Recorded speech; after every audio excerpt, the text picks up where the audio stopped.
नमस्कार दोस्तों। आज हम बात करेंगे मनुष्य योनि में उत्पन्न हुए पशुओं के लक्षण, अर्थात ऐसे व्यक्ति जिन्हें वर्तमान समय में तो मनुष्य का जन्म मिला है, किंतु पिछले जन्म में वह एक पशु थे। लेकिन ऐसे व्यक्तियों को हम कैसे पहचानें? क्या हम ऐसे व्यक्तियों को पहचान भी सकते हैं? हाँ दोस्तों, हम ऐसे व्यक्तियों को कुछ हद तक पहचान सकते हैं। इसका एक वर्णन पद्म पुराण में भी मिलता है। मेरे प्यारे दोस्तों, वे मनुष्य जो पिछले जन्म या जन्मों में एक कुत्ते का जीवन व्यतीत कर चुके हैं, उनको उनके लक्षणों से हम पहचान सकते हैं। दोस्तों, ऐसे मनुष्य हिंसक होते हैं। वह अपनी ही जाति के अन्य मनुष्यों से वैसे ही झगड़ते हैं जैसे कि एक कुत्ता अन्य कुत्तों से लड़ता है, क्योंकि वे पिछले जन्मों की आदतें प्रारब्धवश इस जन्म में भी छोड़ नहीं पाते हैं। ऐसे मनुष्य कलह प्रिय होते हैं और कायर भी होते हैं। और इनकी एक विशेष बात ये होती है कि ऐसे लोगों को किसी का झूठा भोजन खाने में बड़ा आनंद मिलता है। दोस्तों, जो मनुष्य अपना पिछला जन्म एक बंदर का काट के आता है और फिर मनुष्य योनि में जन्म पाता है, तो ऐसे मनुष्य को भी आप सरलता से पहचान सकते हैं। ऐसा मनुष्य स्वभाव से बड़ा ही चंचल होता है। वह खाने पीने का बड़ा शौकीन होता है और दिन में 24 घंटे हर समय वो भोजन के लिए अत्यधिक लालायित रहता है। उसकी एक मुख्य विशेषता ये भी होती है कि वह कूद कूद कर चलने में आनंद मनाता है और वह जंगल में भी रहना अधिक पसंद करता है। दोस्तों, जो मनुष्य अपनी वाणी से और अपनी बुद्धि से अपने ही घर परिवार के और कुटुंब के लोगों को नुकसान पहुंचाने लगते हैं और उनके लिए भी खतरा बन जाते हैं, ऐसे मनुष्य सर्प के समान समझे जाने योग्य हैं। इसी प्रकार कोई बलवान शक्तिशाली मनुष्य जो अकारण दूसरों पर आक्रमण कर देता है, जो अत्यधिक निर्लज्ज अर्थात बेशर्म होता है, जो दुर्गंध युक्त अर्थात बदबूदार मांस का भक्षण करने का बड़ा प्रेमी होता है और जो भोगों में आसक्त रहता है, ऐसा व्यक्ति मनुष्यों में सिंह कहा गया है। ऐसे मनुष्य की आवाज़ ही सुन के अन्य व्यक्ति जो भेड़िए आदि की श्रेणी में होते हैं, वो सब डर जाते हैं और दुखी हो जाते हैं।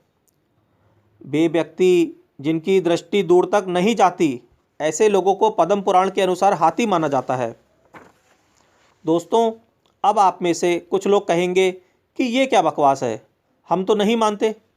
तो कोई बात नहीं दोस्तों, आप बिल्कुल मत मानिए, क्योंकि किसी भी धर्मशास्त्र और उसके सिद्धांत को आप मानने या बिल्कुल ना मानने के लिए आप 100% स्वतंत्र हैं।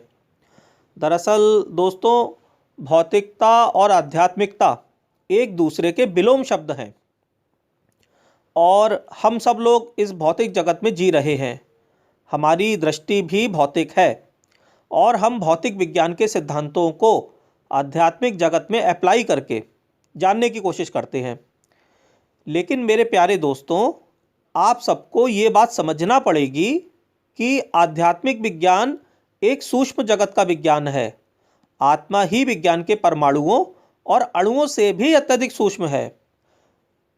अर्थात जो विज्ञान के परमाणु और अणु हैं, उनसे भी आत्मा अधिक सूक्ष्म है, क्योंकि वैज्ञानिक जिन्हें सूक्ष्मदर्शी से देख चुके हैं और जिन वैज्ञानिकों ने इलेक्ट्रॉन, प्रोटॉन और न्यूट्रॉन को भी खोज लिया, वह सब मिलकर अभी भी सूक्ष्म आत्मा के दर्शन नहीं कर सके।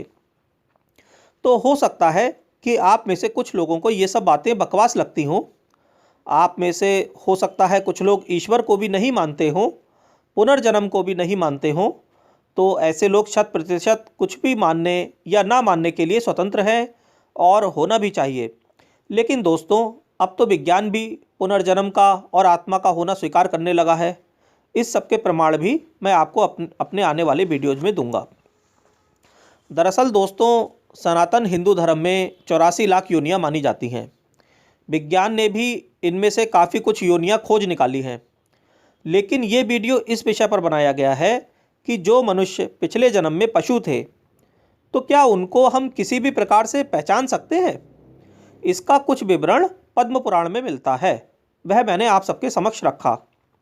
अब मैं आप सबसे एक बात पूछना चाहता हूँ कि कुछ डर, भय जो हमारे अंदर विद्यमान है और हमारी कुछ आदतें जो आज हमारी हैं और जिनको हम चाह कर भी और लाख कोशिशों करने के बावजूद भी बदल नहीं पाते, तो इनके पीछे क्या कारण है?